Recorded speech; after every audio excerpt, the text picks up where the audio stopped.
It's Mrs. Kelly and Douglas here again. Say hello.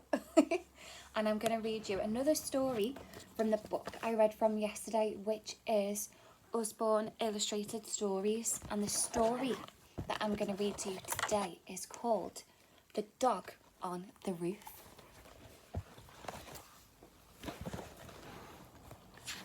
The dog slunk out of the house, his eyes drowsy with sleep. It was a balmy evening, and the wooden porch made a perfect resting place, its sun-soaked boards still warm from the heat of the day. The dog shook his shaggy coat, yawned, crossed over his paws, and flopped down his head. Bliss, he thought. Sleep. Then, oof! He cried. A great weight forced the breath from his body. He felt sharp claws digging into his skin. Hot breath on his face. Terrified, the dog opened his eyes to see an enormous wolf leaning over him. His eyes were black with hunger, his tongue lagging, mouth drooling. "Please!" cried the dog, as the wolf's teeth came closer. "Don't eat me!" "Of course I'm going to eat you," snarled the wolf. "What else do you think I'm going to do? Cuddle you?" "I meant, don't eat me yet," said the dog, thinking fast. "Look how thin I am. I hardly have any flesh on my bones at all. What you want is a nice, fat animal to eat, full of juicy red meat."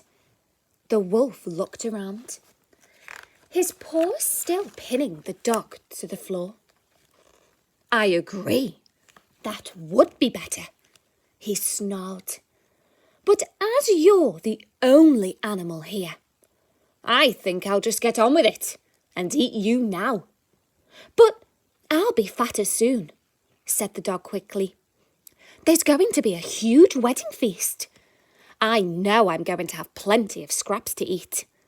After that, you won't even recognise me. I'll be the plumpest dog in town.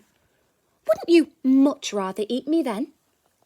The wolf sat back on his haunches, his eyes glazed over, imagining he was feasting on a fat, juicy hound. Yes, I would," he said.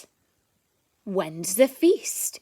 he added, his voice trembling with greed. "Next week," said the dog, trying to hide his relief. "Come back then at supper time, so I can feast all day on the leftovers. I'll be lying here waiting for you, as fat as can be." "Thank you," said the wolf, and bounded away, dreaming of his delicious meal. The week passed slowly for the wolf. He found hardly any food to eat, just the odd bird and rotten sheep. His stomach rumbled with hunger, and he longed for the day he could feast on the fatted dog. When that day came, the wolf skipped from his lair, as frisky as a spring lamb. He gambolled through the woods, a great grin on his whiskery face. "Dinner time," he thought excitedly as he arrived at the house. The porch was empty, but he waited patiently beside it. The dog must still be inside. Oh, I wonder how fat he is now. Perhaps so fat I won't need another meal for a month. As the thought of sitting down to eat a tasty mound of meat, the wolf's mouth began to water. His stomach rumbled. And when I finished eating him, I can crunch his bones. Yum, yum. The wolf waited and waited, but the dog still didn't come. Then, from above, he heard the sound of gentle snoring. Looking up, he spotted the dog at last, sleeping soundly on the roof. "Get down here now," howled the wolf. "I can't reach you up there." The dog woke at the sound of the wolf's howl. He stretched lazily, showing off his big belly, full of food from the feast. Only then did he look at the wolf, a sly smile on his face. "You want me to come down? To be eaten?" he said. "Yes, yes," snapped the wolf, "just as we agreed." The dog laughed. "Why would I do that?" he said. "You've been tricked, Mr. Wolf. You should have eaten me when you had, not waited for the wedding feast. As for me, I'm never sleeping on that porch again."